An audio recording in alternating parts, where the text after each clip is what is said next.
নমস্কার, আজকে আমাদের রেসিপি ঠাকুরবাড়ি কাতলা ফ্রাই।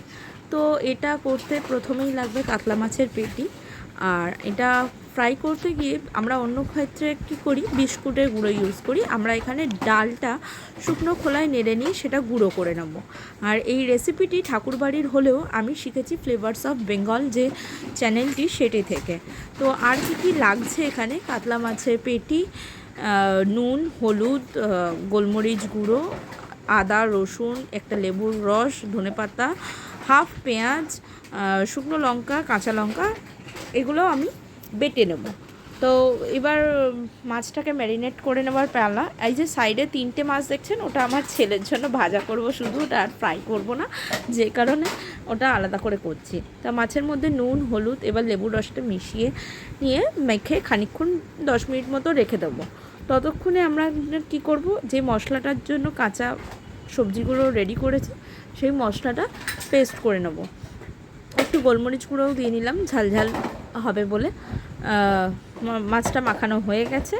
এবার আমরা মিক্সিতে আদা, রসুন, ধনেপাতা, কাঁচা লঙ্কা, শুকনো লঙ্কা আর হাফ পেঁয়াজ, যেটা একটু কেটে নিয়েছি, সবটা পেস্ট করে নেব। দেখুন পেস্ট করা হয়ে গেছে। এই মশলাটা এবার ওই ম্যারিনেট করে রাখা মাছের সাথে দিয়ে প্রায় আধ ঘন্টা 45 মিনিট রেখে দেবো।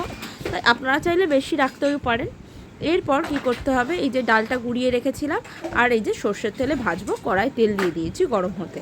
এবার এই মাছগুলোকে হালকাতে আর একবার নেড়ে নিয়ে এবার ডালের গায়ে সুন্দর করে লাগিয়ে নিতে হবে, যাতে একটা শুকনো শেপ চলে আসে ফ্রাই মতো। দেখুন আমি লাগিয়ে নিচ্ছি। এবার এটাকে প্রথমে কড়ার তেলটা কিন্তু জোর আছে গরম করে নেবেন। তারপর যখন একটা একটা দিয়ে দেবেন, ভাজার সময় কিন্তু একটু মিডিয়াম আছে ভাজা যেতেই পারে। আমার মাছটা রেডি করা হয়ে গেছে। এবারে আমি তেলের মধ্যে দিয়ে দেবো। আমার ভিডিওটা ঠিক করে দেখানো হয়নি ক্যামেরাটা ধরার অভাবে। এবারে আমি মাছটা দিয়ে নিচ্ছি। এটা যথেষ্ট হাই ফ্লেম আছে।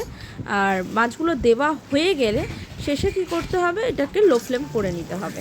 দেখুন আমি একটা মাছ অলরেডি ভাজা হয়ে গেছে আর বাকি দুটো হচ্ছে। তো এইভাবে সবকটা মাছ ভেজে নিলেই আমাদের তৈরি হয়ে যাবে ঠাকুরবাড়ির কাতলা ফ্রাই। এবার এটা ভীষণ ইজি রেসিপি, কাঁটা ছাড়ানোর কোনো দরকার নেই। যেহেতু পেটি, খাবার সময় বড় বড় কাঁটা পড়লে মুখ থেকে বার করে নেওয়া যাবে।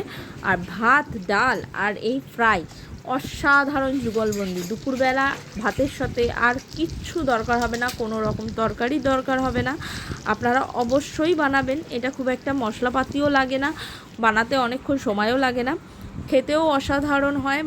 সন্ধেবেলা চায়ের সাথে খেতেও এটা অসাধারণ লাগবে, যেমন ঢাল ভাতের সাথে খুব ভালো লাগবে।